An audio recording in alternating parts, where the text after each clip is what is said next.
Doctor Jameel Ahmed Khan साहब हमारे साथ मौजूद हैं, सीनियर सफारतकार हैं। उनसे बात करते हैं, मालूम करते हैं, क्योंकि कन्फ्यूजन ज़रा ज़्यादा है।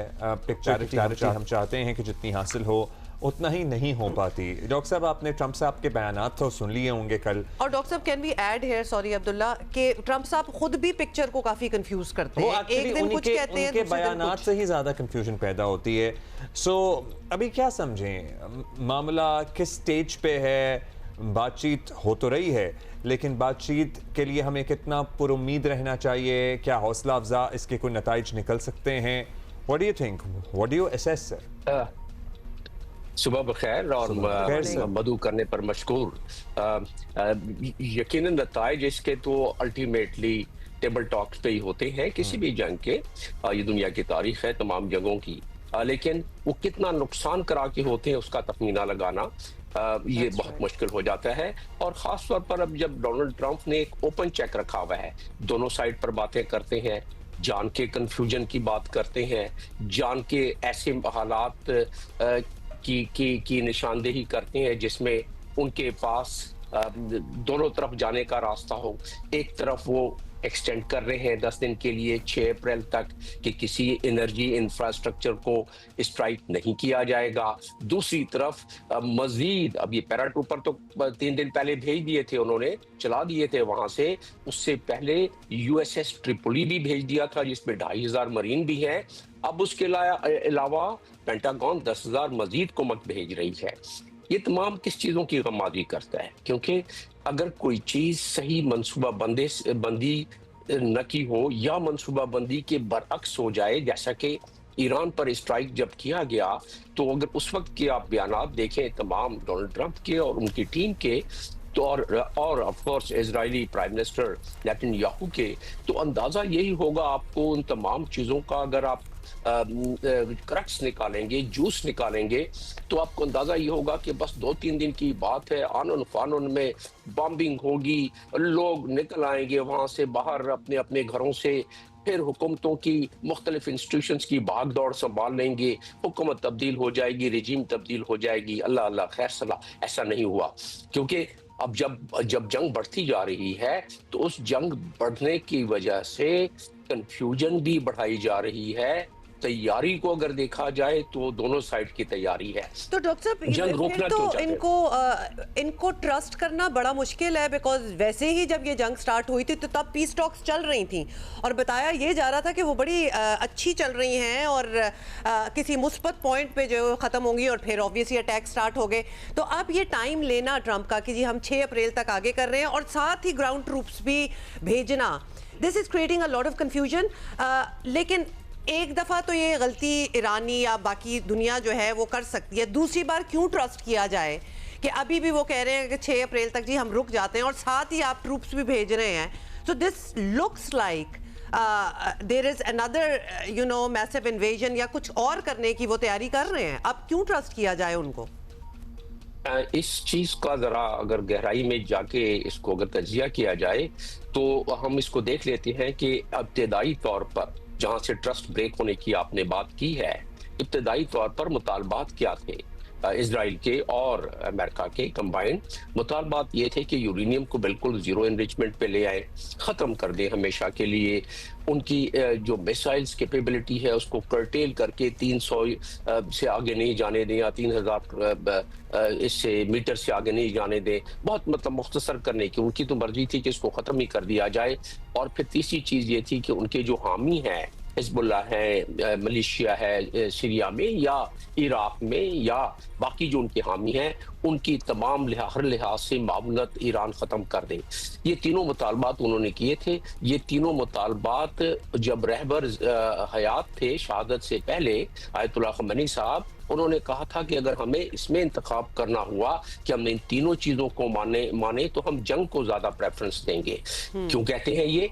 कि ईरानियों को पता है कि अगर हम ये 3 मुतालबात मान भी लें तो ईरान को ये सफाई हस्ती से मिटा देंगे, और वो इसीलिए अपनी बका की जंग लड़ रहे हैं। और जब कोई कौम या कोई कुंबा या कोई शख्स अपनी बका की जंग लड़े तो वो फिर आखिरी वक्त तक उसमें जाता है। और ये मामला यूरोपियन इसको बड़ी अच्छी तरह समझ गए हैं, और यही वजह है कि नेटो को बार बार पुकारा जा रहा है और नेटो ने बार बार इज्तनाब किया है और बार बार डोनाल्ड ट्रंप उनसे शिकायत कर रहे हैं नेटो से। पहली दफा ऐसा हुआ है क्योंकि दुनिया भी इसको समझने लगी है। आपने बात की ट्रस्ट की, जून में 2 दिन बाकी रह गए थे फाइनल JCPO के मुहर्रिकात को तय करने के और तय कर दिया गया। इस दफा भी जेनोवा में इलेक्शन होने में 4-5 दिन रह गए थे, उससे पहले अटैक कर दिया गया। तो ईरानियन जो है, जिसको बड़ा मशहूर मुहावरा है कि दूध का जला छाछ भी फूंक फूंक कर पीता है, तो इस दफा ईरानियन ने अपना जो मंसूबा बनाया हुआ है उसमें इस तरह ट्रस्ट नहीं करेंगे। 15 पॉइंट्स का प्लान है, ये 15 पॉइंट्स की डिमांड नहीं है, जो कि डोनाल्ड ट्रंप ने खुद, अभी आपने भी फुटेज दिखलाई है। डॉक्टर साहब, अब जाहिर है इस मामले को किसी मंतकी अंजाम तक पहुंचाने के लिए, या इफ नॉट इवन मंतकी अंजाम, किसी भी किनारे लगाने के लिए दोनों साइडों को कहीं ना कहीं कॉम्प्रोमाइज़ भी करना होगा, लचक भी दिखानी होगी, ट्रस्ट ना होते हुए भी ट्रस्ट करना पड़ेगा। जैसे पाकिस्तान की सालिसी की बात हो रही है, अगर पाकिस्तान पे तो दोनों ही मुमालिक का अपेरेंटली ट्रस्ट है, सो अगर हम लीड कर रहे हैं इस मीडिएशन को तो हमें भी मेक श्योर करना पड़ेगा कि जो भी बात की जाए उसका पास रखा जाए। आपको लगता है कि ईरान भी एट दिस स्टेज, क्योंकि ज़ाहिर है नुकसान तो उनका भी हो रहा है, जहां अमेरिका फंसा हुआ है और शदीद फंसा हुआ है, दुनिया भर की स्टॉक मार्केट्स की परफॉर्मेंस आप देख लें, स्ट्रेट ऑफ हॉर्मुज़ की सूरत हाल आप देख लें, वहाँ ईरान भी ज़ाहिर है फंसा हुआ है, क्योंकि अमेरिकी मिलिट्री माइट का तो कोई मुकाबला नहीं है ना। सो क्या लग रहा है आपको, दोनों साइडें लचक दिखाने के लिए इस स्टेज पे तैयार हैं या अभी 2-4 हफ्ते और चलेगा ये? ईरान के हक में क्या है, पहली तो बात यह है, ईरान इसको तूल देता है तो उसके मुतालबात ज्यादा माने जा सकते हैं। अच्छा। इसलिए कि जो तकलीफ पहुंचेगी पूरी दुनिया को, खासतौर पर अमेरिका को, और अमेरिका की ये तकलीफ अमेरिका के अकाबरीन को इसलिए बर्दाश्त नहीं हो सकती, यानी कि डोनाल्ड ट्रंप और उनकी टीम को और उनकी पार्टी को, कि मिड टर्म इलेक्शन आ रहे हैं। अगर आप अपने रिसर्चर्स को बताएं, वो आपको बताएंगे, कुछ सर्वे निकले में है अमेरिका की तारीख में, जब जो रूलिंग पार्टी पावर में थी और अगर इसकी ईंधन की कीमत बढ़ी है $110 से ज्यादा फी बैरल ब्रंट ऑयल की, तो वो पार्टी, उस वक्त की पार्टी, तकरीबन 20 से 24% सीटों को हार जाती है। और अगर इस दफा ऐसा हुआ, जो कि नजर आ रहा है, रेटिंग अगर आप देखें और सर्वे देखें, तो ऐसी सूरत में डोनाल्ड ट्रंप तो डोनाल्ड ट्रंप गए और डोनाल्ड ट्रंप की पार्टी भी गई। तो इस लिहाज से दोनों हाउसेज में, लोअर और अपर हाउसेज में, उनकी सबकत खत्म हो जाती है और फिर जाहिर है उनका जो फ्यूचर को बड़ा तारीख सा हो। तो एक तो ये है। दूसरा, जो माशी दबाव है पूरी दुनिया पर, उसकी वजह से उसका अक्स नजर आ रहा है डोनाल्ड ट्रंप पर भी, उनके एक्सप्रेशंस पर, उनकी गुफ्तगू पर, उनके बयानात पर।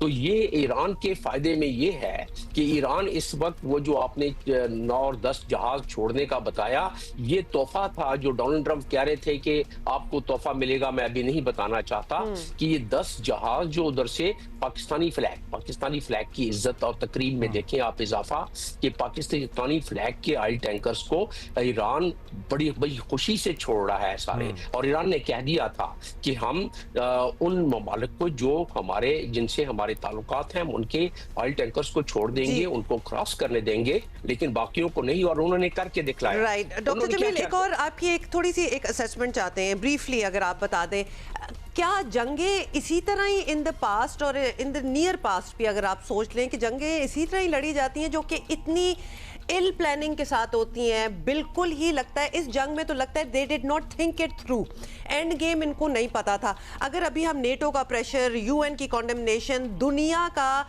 इस जंग में हिस्सा ना लेना, आप यूरोपियन बहुत से मुल्क ले लें, आप ऑस्ट्रेलिया ले लें, मतलब थोड़ा सा ही देना उसमें साथ और उसके बाद कहना this is not our war, ये ट्रंप ने क्या सोचा नहीं था या फिर ये उनकी पर्सनैलिटी के साथ सूट करता है? जैसे कि फॉर एग्जाम्पल अब ये अपना हुर्मुज़ का बंद हो जाना, और अब लगता है तकलीफ सारी ये है कि किसी तरीके से उसको खोला जाए, ऑल्दो जंग से पहले तो वो खुली हुई थी, ये तो आपने जंग की तो उसने बंद किया। तो ये बहुत ही ill planning from the greatest nation in the world apparently, America से क्या एक्सपेक्टेशन थी ये? बिकॉज ये लगता है कि ऐसी जंग हमने पहले कभी देखी नहीं है, और हालांकि Iran is being battered in the middle, but Iran फिर भी एक स्ट्रॉन्गर पोजीशन में नजर आता है। और इस हद तक इल प्लानिंग कभी देखी नहीं है, वरना अमेरिका जाहिर है उसको अंडर एस्टिमेट नहीं किया जा सकता। जी, बिल्कुल। दुनिया की सबसे बड़ी मिलिट्री माइट है, अभी आपने भी तस्करा किया, तो उस लिहाज से उसको इस तरह अंडर एस्टिमेट हुआ क्या है, इसको मैं 3 स्टेप में और 30 सेकंड्स में बता देता हूं। हुआ ये है कि स्टेट डिपार्टमेंट की रिकमेंडेशन मुख्तलिफ थी, पेंटागन की रिकमेंडेशन मुख्तलिफ थी, लेकिन जो उस पर हावी हुआ वो 7 चक्कर जो लगे नेतन्याहू के, और उन 7 चक्कर में इजरायली लॉबी जो अमेरिका में फाल हो गई। और ये मैं नहीं कह रहा हूं, जॉन मीर शाइमर की जो बड़े पॉलिटिकल साइंटिस्ट हैं, जेफरी सैच की आप देख लें, जॉन मीर शाइमर को देख लें, मैग्रार को देख लें, सारे यही बात कर रहे हैं कि वो इजरायली लॉबी हावी हो गई, जिसकी वजह से उजलत में फैसले किए गए, क्योंकि तखमीना ये लगाया गया था कि 2-3 दिन की बात है बस, और उसने फतेह हासिल करके आ जाएंगे, डिक्लेयर कर देंगे, रिजीम चेंज हो जाएगी, अल्लाह अल्लाह खैर सलाह। तो वो नहीं हुआ, इसलिए इल प्लानिंग। जब अगर इदारों को अमेरिका में at the top positions at the most influential level Israel ने अपनी लॉबिंग की हुई है। और ये तकलीफ अमेरिका में भी ये है ना कि हम एक्चुअली ये जंग इजराइल के लिए क्यों लड़ रहे हैं, हमारा क्या है, अवाम को ये तकलीफ है, लेकिन उन्होंने जहां सेटिंग की होती है वो तो की होती है। Doctor Jameel Ahmed Khan, thank you so much बहुत शुक्रिया डॉक्टर साहब, that is all the time we have. Have a good day sir.